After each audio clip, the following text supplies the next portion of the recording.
एक बेचारा गरीब आदमी दरिया के किनारे मछली पकड़ रहा था और मछली पकड़ते पकड़ते एक बड़ी मछली उसके हाथ में आ गई। वो खुश था, आज मेरे 8 बच्चे घर में बैठ के खाना खाएंगे, इस मछली से सबका पेट भर जाएगा, मेरी बीवी भी आज पेट भर के खाना खाएगी, मेरे बच्चे भी पेट भर के खाना खाएंगे।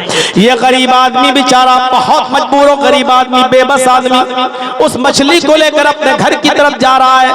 रास्ते में एक अमीर, एक दौलतमंद आदमी, एक सोशफुर आदमी, बड़ा आदमी, उसकी नजर इसकी मछली पर पड़ गई। उसने सोचा इसकी मछली छीन ली जाए तो आज हम अपने दोस्तों को दावत करके खिलाएंगे, आज हमारे दोस्त बहुत खुश होंगे। इस आदमी ने उस गरीब आदमी से कहा मछली मुझे दे दे।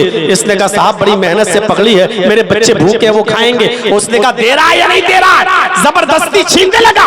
इस आदमी ने कहा अगर आपको मछली की इतनी जरूरत है तो ले लीजिए, लेकिन इसकी कुछ कीमत दे दीजिए ताकि मैं कुछ और अपने बच्चों को पकाकर खिला सकूं, मेरे घर में चूल्हा जल सके और मेरे बच्चे कुछ खा सके। इस जालिम ने कहा चुप चुप, मछली दे, कुछ नहीं मिलेगा तुझे, ये मछली मुझे दे। वो जबरदस्ती उस मछली को छीनने लगा, लेकिन चूंकि इसके सामने इसके बच्चों की भूख थी, ये मछली देना नहीं चाह रहा था। जब छीना तो इसने उसके हाथ को मुंह में रख लिया ऐसे मजलूम ने, और उसका अंगूठा, उस जालिम का अंगूठा इस मजलूम के मुंह में आ गया ऐसे। इसने सोचा काट लूं ताकि ये छोड़ दे मछली। उसने काटा, लेकिन वो ताकतवर था, उसने झटक लिया और मछली छीन ली और इस गरीब आदमी से मछली छीन कर जाने लगा। लेकिन थोड़ा सा दर्द हुआ उसके काटने का। यह आदमी चीखता रहा कि देखो इस मछली के अलावा मेरे बच्चों के पास खाने के लिए कुछ नहीं है, अल्लाह के वास्ते ये मछली दे दे या उसकी कोई कीमत दे दे। ये हंसते हुए जाने लगा और कहने लगा चल जा, हट हट हट। ये बार बार देखता रहा, उस वक्त तक देखता रहा जब तक वो जालिम आदमी इस आदमी की नजरों से ओझल नहीं हो गया। जब वो आदमी उसकी आंखों से छिप गया और मछली लेकर गायब हो गया, इस मजलूम आदमी ने नजरें आसमान पे डाली और इसने बड़बड़ाते हुए कुछ होंठ हिला दिया, कुछ बड़बड़ा दिया, होंठ हिला दिया। ये जालिम आदमी मछली पकाता है, अपने दोस्तों को खिलाता है और खाने के बाद सब बिस्तर पे अपने अपने घरों पे सोने के लिए चले जाते हैं। रात का अंधेरा है, रात की तारीकी है, इस आदमी के अंगूठे में दर्द शुरू होता है। ये जालिम आदमी पैसे वाला आदमी था, भागता हुआ किसी तबीब के पास गया। तबीब ने कहा दर्द हो रहा है कि हाँ, कुछ लेप था लगा दिया गया, उस जमाने में जो इलाज चलता था लेप लगा दिया, का ठीक है सुबह तक दर्द बंद हो जाएगा। सुबह देखता है कि वो अंगूठा और पूरी तरीके से पक चुका है। ये तबीब को दिखाने के लिए गया, कहा साहब बजाय सही होने के और पक रहा है। हकीम ने, तबीब ने कहा इसमें तो जहर फैल रहा है, तुम्हारा ये अंगूठा काटा जाएगा, अगर अंगूठा काटा ना गया तो ये जहर पूरे हाथ तक फैल जाएगा। उसने 2-4 हकीमों को दिखाया, सबने यही कहा कि जहर अंगूठे में भर चुका है, इस अंगूठे को कटवा दो। बिल आखिर 5 दिन के बाद उसने अपने अंगूठे को कटवा दिया, लेकिन जहर इन्फेक्शन था जो खत्म होने का नाम नहीं लिया। जैसे कैंसर में कभी कभी ऐसा होता है कि अगर ऑपरेशन कर दिया जाए तो ऑपरेशन के बाद फिर और जल्दी कैंसर पूरे जिस्म में फैल जाता है। ये अंगूठा कट तो गया, लेकिन ये इन्फेक्शन फैलते फैलते 15 दिन के अंदर पूरी कलाई तक पहुंच गया। तबीब को दिखाया ये क्या हो रहा है। तबीब ने कहा कि जहर तुम्हारी कलाई तक आ गया, ये कलाई काटी जाएगी। बिल आखिर उसने कलाई भी कटवा दी। कुछ दिनों के बाद फिर इन्फेक्शन फैलते फैलते फैलते फैलते कोहनी तक आ गया। तबीब ने बताया कि तुम्हारी कोहनी काटी जाएगी, वो कोहनी भी कटवा चुका। इन्फेक्शन फैलते फैलते फिर बाजू तक आ गया। 3 महीने 4 महीने का अरसा गुजर चुका। ये कहता तबीब साहब गौर से देखो आखिर हो क्या रहा मेरे साथ। तबीब ने उसके बाजू को देखा और कहा बाजू तो मैं काट दूंगा, लेकिन तुम्हारी बीमारी इस स्टेज पर पहुंच चुकी है कि अब मेरे पास उसका इलाज नहीं है। मेरा तिब्बी इल्म यहीं पर खत्म हो जाता है। अब सुनो, मैं तुम्हें जो बताना चाहता हूँ वो बात यह है कि मेरा इल्म ये कहता है कि तुमने किसी की बद्दुआ ली है, तुमने किसी के ऊपर जुल्म किया है, इसलिए तुम्हारा इन्फेक्शन खत्म होने का नाम नहीं लेता। मैं ये बाजू तुम्हारा काट दूंगा, लेकिन फिर इन्फेक्शन फैलते फैलते तुम्हारे जिस्म में फैल जाएगा और आखिरकार इसी बीमारी में तुम मुब्तला होकर मर जाओगे। अगर चाहते हो कि ये बीमारी यहीं पर रुक जाए तो उस मजलूम को ढूंढो जिस पर तुमने जुल्म किया है, उससे माफी और तलाफी करो। अगर वो तुम्हें माफ कर दे तो अल्लाह भी तुम्हें माफ कर देगा और ये बीमारी तुम्हारी यहीं पर रुक सकती है। ये आदमी गौर करने लगा कि मैंने किसके ऊपर जुल्म किया। सोचता मैं तो किसी के ऊपर जुल्म ही नहीं किया, लेकिन रात में सोचता है कि मेरे अंगूठे से दर्द हुआ और अंगूठे में दर्द उसी दिन था जिस दिन उसने मेरे अंगूठे में काटा, यहीं से बीमारी फैली। हो न हो उस आदमी की कोई बद्दुआ लगी जिसकी मछली मैंने छीनी। उस आदमी को वो सुबह के ढूंढने लगता है, ढूंढने में उसको 15 दिन का समय लगता है। 15 दिन के बाद वो उस आदमी को ढूंढ ही लेता है, मजलूम को, और कहता है कि अस्सलामु अलैकुम। उसने जवाब दिया। इस जालिम ने पूछा क्या तुम मुझे पहचानते हो? मजलूम ने जवाब दिया शक्ल तो देखी देखी लग रही है, लेकिन सही से मेरे जहन में नहीं आ रहा है कि तुम कौन हो। इस जालिम ने कहा गौर से पहचानो, मैं वही जालिम इंसान हूँ जिसने तुम्हारी मछली छीनी थी, जिसने तुम्हारी मछली छीनी थी और तुमने मेरे अंगूठे में काटा था। उसी अंगूठे से इन्फेक्शन फैला, पहले अंगूठा कटा, फिर कलाई कटी, फिर मेरी कोहनी कटी, अब इन्फेक्शन बाजू तक फैल गया। मैं इस नतीजे पे पहुंचा और हकीमों ने तबीबों ने मुझे इस नतीजे पर पहुंचा दिया कि मैंने किसी मजलूम की बद्दुआ ली है, मैंने तुम्हारे अलावा किसी पर जुल्म नहीं किया था, इसलिए शायद तुमने मुझे कोई बद्दुआ दी हो, इसलिए मैं तुम्हारे पास माफी मांगने आया हूँ। हो सके तो तुम मुझे माफ कर दो। इस आदमी ने जब सुना कि इसकी ये हालत हो गई, देगा उस जालिम को अपने सीने से लगाया और कहा सॉरी, मैं नहीं जानता था, मैं नहीं जानता था कि मेरी बद्दुआ कबूल हो जाएगी और अल्लाह उसको सुन लेगा और तुम्हारा यह हाल कर देगा। मैंने तो गुस्से में बद्दुआ दे दी थी, मैंने जानबूझकर बद्दुआ नहीं दी, लेकिन मुझे क्या मालूम कबूल हो जाएगी। जाओ, मैंने तुम्हें दिल से माफ कर दिया, दिल से माफ कर दिया। इस जालिम ने पूछा कि ठीक है तुमने मुझे माफ तो कर दिया, अब मैं जा रहा हूँ यहाँ से, अल्लाह तुम्हें खुश रखे, लेकिन तुम इतना बता सकते हो क्या कि तुमने मुझे बद्दुआ क्या दी थी? तुम्हारी जबान से क्या जुमले निकले?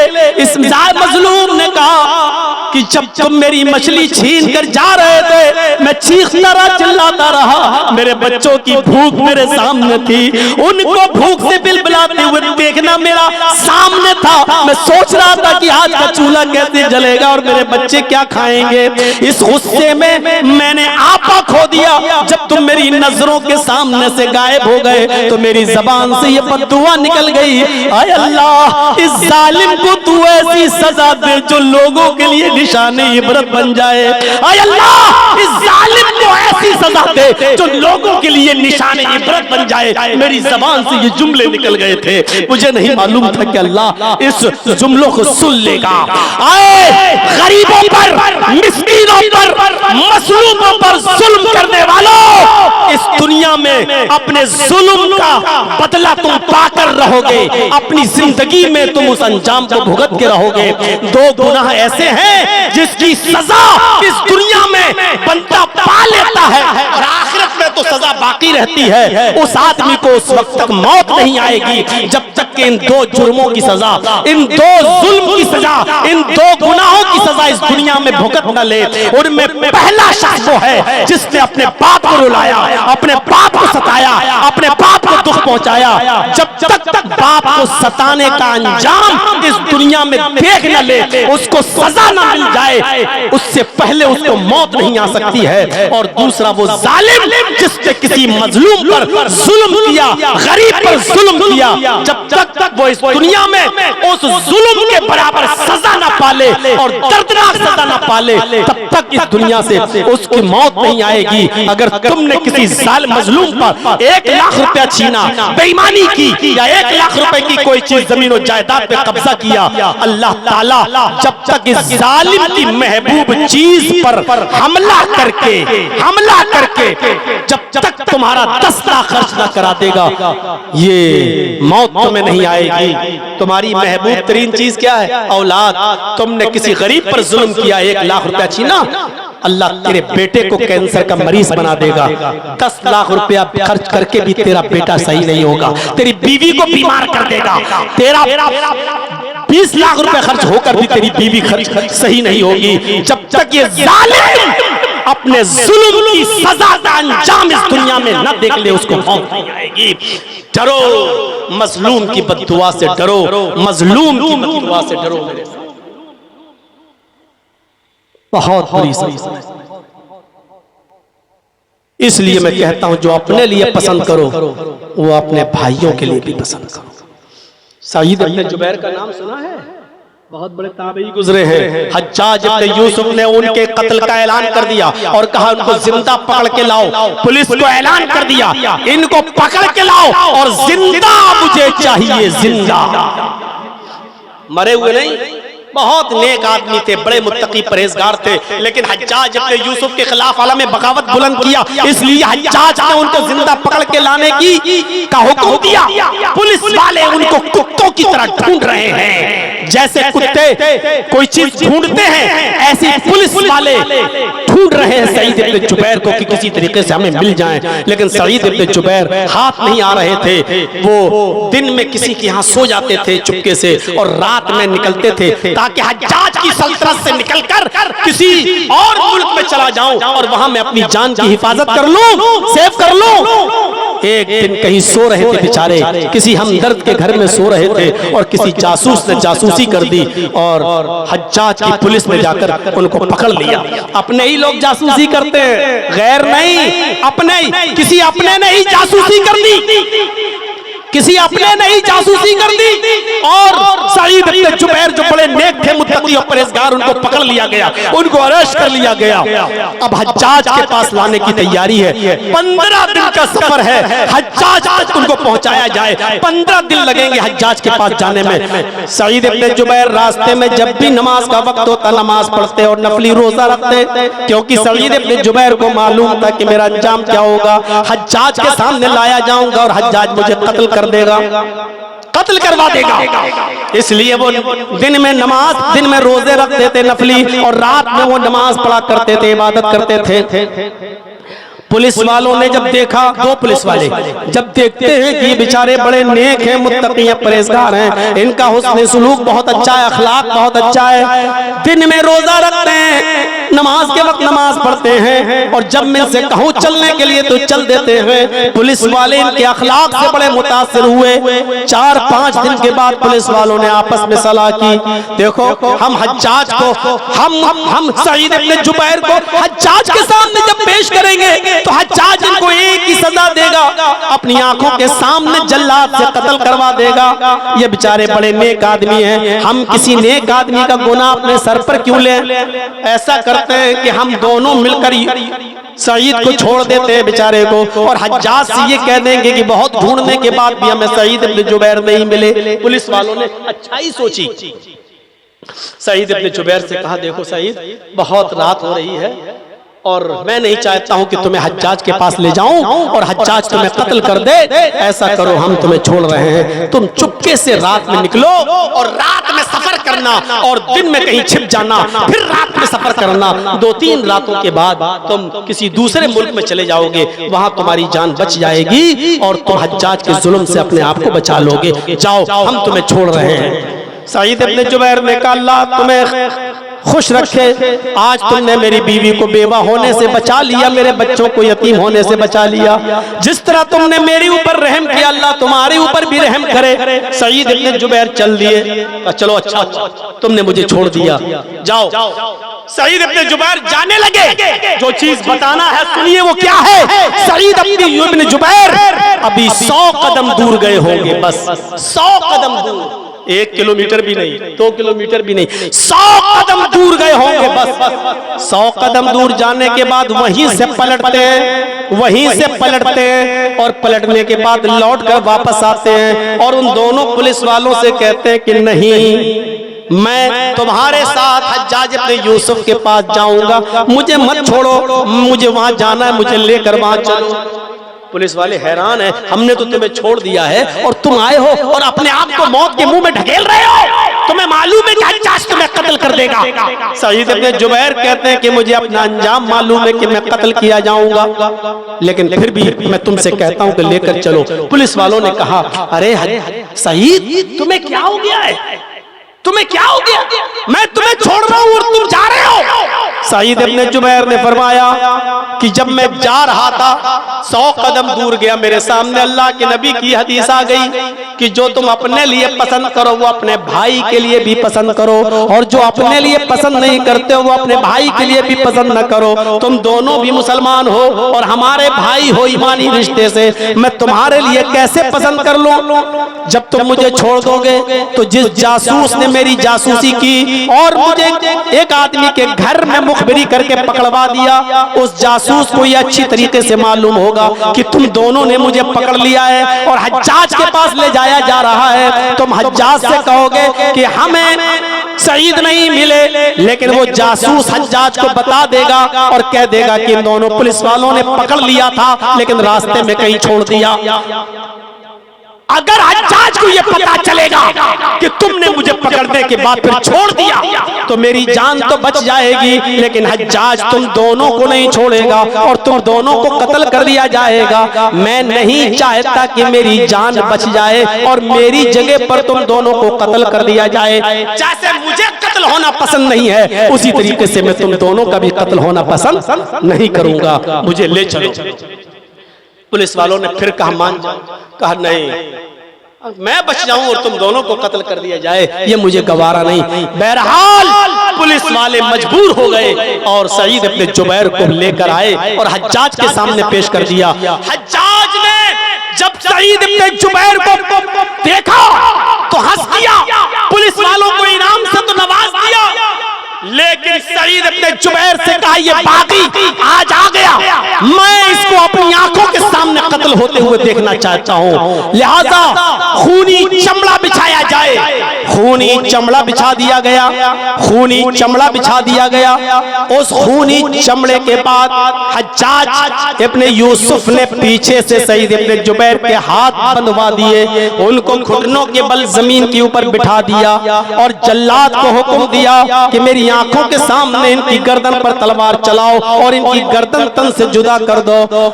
हज्जाज का हुक्म होते ही, हज्जाज का हुक्म होते ही जल्लाद ने तलवार सईद इब्न जुबैर की गर्दन पर मारी और जिस चीज का खतरा था वही हुआ। सईद इब्न जुबैर की गर्दन एक ही बार में तन से जुदा कर दी गई, सईद इब्न जुबैर को कत्ल कर दिया गया।